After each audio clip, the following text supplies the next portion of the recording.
High, কেমন আছিস ভাবনা? আসলে অনেকদিন পর এক্সপেরিমেন্টাল ভিডিও। আমি ফার্স্ট টাইম বানাবো, তাও আবার ব্যারাকপুর স্টাইলের বিরিয়ানি। আমি অনেকগুলো ভিডিও দেখে পরে স্টেপ বাই স্টেপ ফলো করে নিজের মতো করে বানানোর চেষ্টা করবো সব। তো চলো আজকের এক্সপেরিমেন্টাল ভিডিও শুরু করা যাক। প্রথমেই বললাম এটা একটা এক্সপেরিমেন্টাল ভিডিও। অনেকেই হয়তো ঘরে বিরিয়ানি বানাও, আমি প্রথমবার বানাচ্ছি, তাও আবার ইউটিউব ভিডিও থেকে। তো প্রথমে তোমরা দেখলে আমি কিছু গরম মশলা নিয়ে কড়াইতে গরম করে মিক্সিতে পেস্ট পাউডার বানিয়ে নিলাম। মশলাগুলোর নাম কি আছে আমি ডিসক্রিপশনে লিখে দেবো, চাইলে তোমরা দেখে নিতে পারো। এটাই হলো আসল বিরিয়ানির মশলা।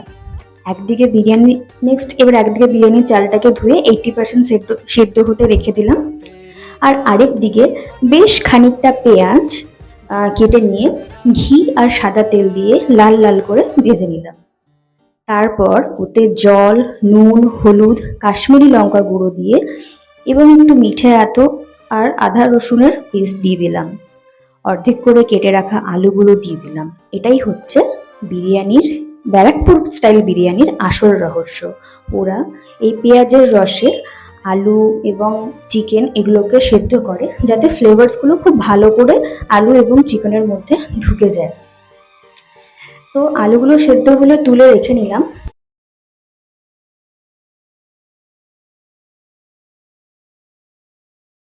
তারপরে ওই একই পাত্রে চিকেনের পিসগুলোকে দিয়ে অর্ধেক সেদ্ধ করে নেব।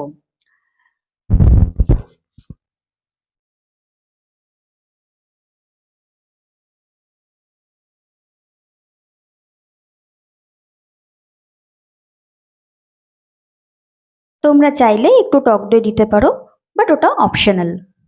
এবার পালা হলো সবকিছু একসাথে অ্যাসেম্বল করার। একটা হাঁড়িতে তৈরি করে রাখা চিকেন, আলু এবং যে একটু গ্রেভি রয়েছে সেটা তলে দিয়ে দিতে হবে এবং তার উপর থেকে রাইসের একটা লেয়ার দিতে হবে।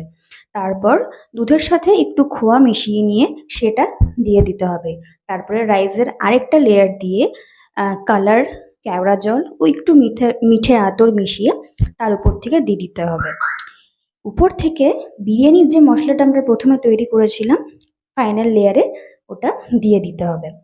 তারপর সিলভার ফয়েল দিয়ে পরে মুখটাকে ভালো করে হাঁড়ির ঢেকে নিতে হবে এবং 35 মিনিটস মতো দম দিতে হবে একটা গরম চাটুর উপরে রেখে।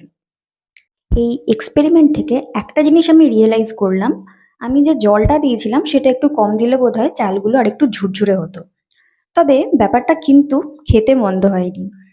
তোমরা যদি সাহস দাও এরকম এক্সপেরিমেন্টাল ভিডিও আরো করব।